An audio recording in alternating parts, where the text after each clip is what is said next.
Bömmerlandet.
veterlige bømmerlandet.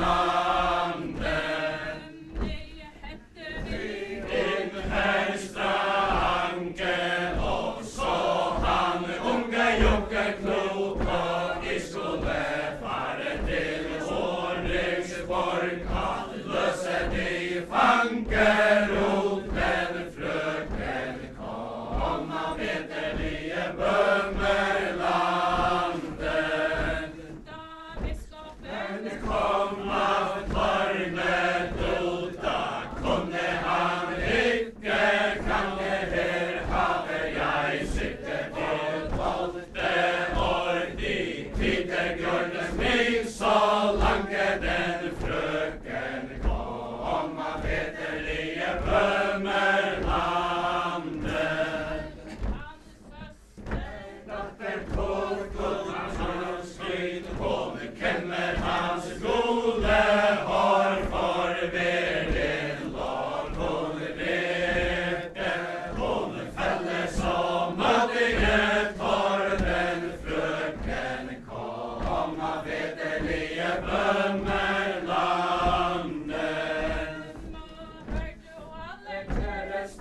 Søster, datter, Lodvester, ikke for mig, de full vel skal jeg hevne min